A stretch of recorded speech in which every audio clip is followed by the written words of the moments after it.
La présidente Netumbo Nandi-Ndaitwah a relevé Marc Albert Hengari de ses fonctions de ministre de l'Agriculture, de la Pêche, de l'Eau et de la Réforme agraire. Cette mesure prend effet depuis le mercredi 23 avril 2025, date à laquelle Marc Albert Hengari aurait dû présenter sa démission, a indiqué un communiqué de la présidente namibienne diffusé sur les réseaux sociaux. Le ministre de l'Agriculture est visé par une enquête ouverte en novembre 2024 pour le viol d'une jeune fille de 16 ans en 2019. Lors de sa nomination en mars par la présidente, l'opposition avait déjà émis des critiques sur ce choix. Finalement, il n'aurait gardé son poste que le temps d'un mois. Après l'annonce de son arrestation, les patriotes indépendants pour le changement, principale formation d'opposition, se sont dit profondément troublés. Ils ont dénoncé un scandale qui démontre la vacuité rhétorique gouvernementale sur les violences du genre. Au Sénégal, la fermeture de 381 entreprises de presse par arrêté ministériel provoque une vive controverse. Bakary Seydi, porte-parole de la Fédération des acteurs de la communication, dénonce une atteinte grave à la liberté de la presse. Il critique la décision du ministre Aliou Sall, qu'il accuse d'avoir outrepassé ses compétences, soulignant que seul le Conseil national de régulation de l'audiovisuel ou dans certains cas, l'autorité locale peut suspendre un média. Seydi rappelle que la Cour suprême avait déjà annulé une décision similaire contre le média Wolf TV, créant ainsi une jurisprudence. Selon lui, cette fermeture massive s'inscrit dans une stratégie visant à affaiblir les organes de régulation et à contrôler l'information. Il appelle à l'annulation immédiate de l'arrêté et à une réforme en profondeur du cadre légal des médias au Sénégal. En République centrafricaine, 2 groupes armés ont rejoint l'accord politique pour la paix et la réconciliation de 2019. La représentante spéciale du secrétaire général pour la République centrafricaine et chef de la MINUSCA, Valentino Rugwabiza, s'est félicité de la décision des chefs des 2 groupes armés, dont les 3R et UPC, de rejoindre l'accord politique pour la paix et la réconciliation. Elle a par ailleurs souligné que la mission suit de près ces développements encourageants, réitérant qu'un retour à l'accord politique reste la seule voie viable pour parvenir à une paix durable dans le pays. Selon l'Organisation des Nations Unies, des groupes armés provoquent des vagues d'attaques engendrant des morts et des déplacés en Centrafrique. Des personnes ont été tuées et d'autres ayant été victimes d'exécutions sommaires entre octobre 2024 et janvier 2025.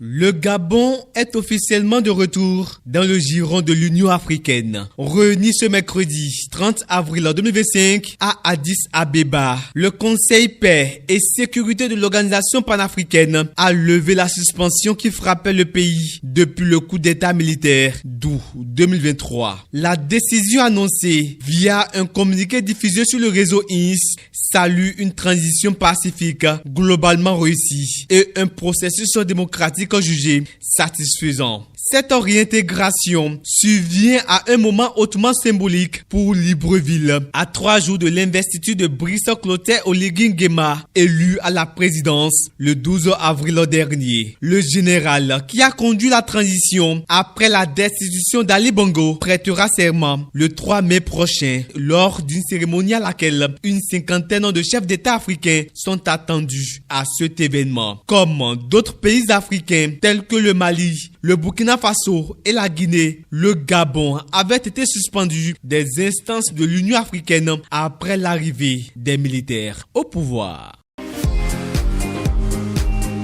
Au Kenya, le député Charles Ngondo Were, membre du mouvement démocratique Orange de Raila Odinga, opposant historique Kenya qui a formé une alliance avec le président William Ruto, ces derniers mois a été froidement abattu ce mercredi. Selon le porte-parole de la police nationale, la nature de ce crime semble être à la fois ciblée et préméditée. Des témoins oculaires ont rapporté qu'une moto transportant un conducteur et un passager s'est arrêtée à côté de la voiture du député sur la route principale de Ngong qui traverse la capitale et a tiré dessus avant de sauter à nouveau sur la moto et de s'enfuir. Les forces de l'ordre se sont mobilisées sur les lieux, reconstituant les circonstances entourant la mort du député. Le président William Ruto a réagi sur X, exhortant la police à mener une enquête approfondie sur cet incident. Ce maître soulève des questions sur la sécurité des élus et la stabilité politique du pays.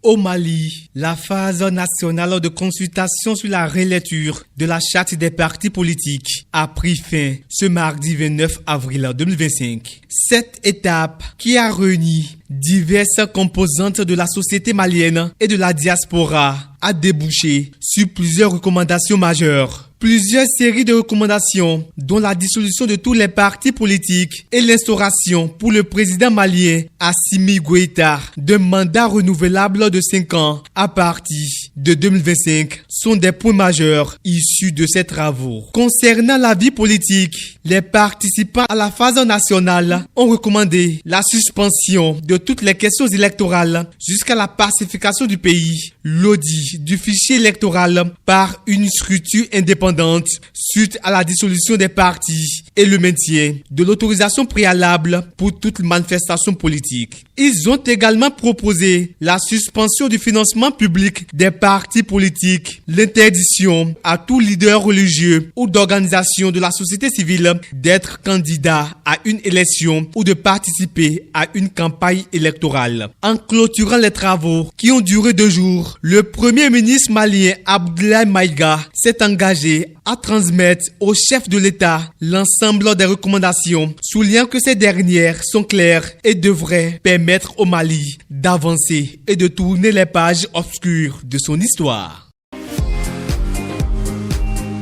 Les autorités de la République démocratique du Congo ont annoncé mercredi avoir déposé au Sénat une requête de levée d'immunité contre l'ex-président Joseph Kabila, accusé de participation au mouvement anti-gouvernemental M23, soutenu par le Rwanda dans l'est du pays. Ces derniers mois, le président congolais Félix Tshisekedi a accusé à plusieurs reprises son prédécesseur Joseph Kabila de préparer une insurrection et de coordonner ou d'appartenir à l'Alliance Fleuve-Congo, mouvement politico-militaire dont le M23 fait partie. La justice congolaise a rassemblé un maximum de preuves tangibles et qui étayent l'implication claire, la participation directe du sénateur à vie Joseph Kabila dans les crimes de guerre, les crimes contre l'humanité et les massacres des paisibles citoyens dans l'est du pays, a déclaré à des journalistes le ministre de la Justice Constant Mutamba. Rappelons que la partie orientale de la RDC, riche en ressources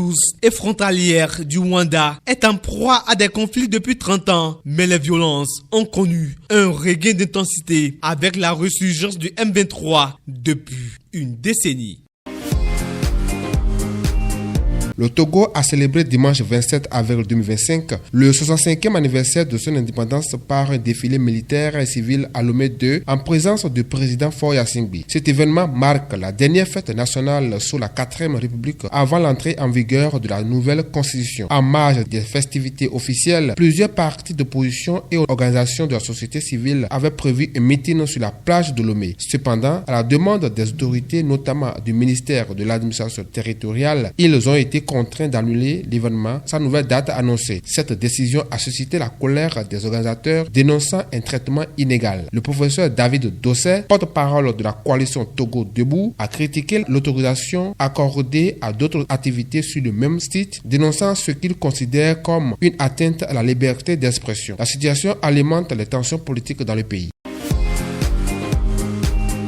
Le bilan s'est alourdi à au moins 70 morts, alors que 1200 personnes ont été blessées. Au moins 120 sont encore à l'hôpital, selon le ministère iranien de l'Intérieur. Lundi, les autorités iraniennes ont annoncé que l'incendie a été maîtrisé. À l'origine du sinistre, des négligences seront la thèse officielle. Les coupables ont été convoqués, annoncent les autorités, alors que des rumeurs circulent sur la présence dans le port d'un composant chimique indispensable à la production de combustible solide pour les missiles balistiques.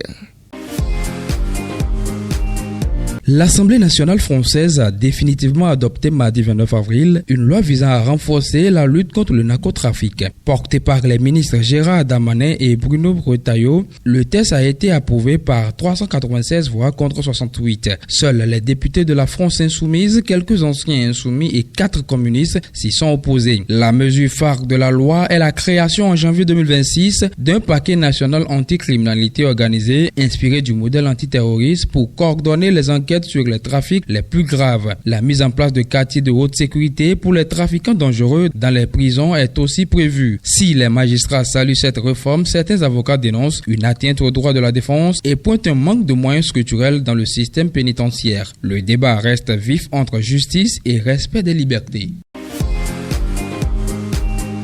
Les Canadiens votent aujourd'hui, lundi 28 avril, lors des élections législatives anticipées sous haute tension. Le conflit commercial avec les États-Unis et les menaces d'annexion de Donald Trump dominent la campagne. Mark Carney, Premier ministre et chef du Parti libéral, est donné favori face au conservateur Pierre Poilievre. En toile de fond, l'émotion reste vive après l'attaque à Vancouver où un véhicule a percuté la foule d'un festival. Malgré la présence du nouveau Parti démocratique et du Bloc québécois, le scrutin se jouera principalement entre libéraux et conservateurs.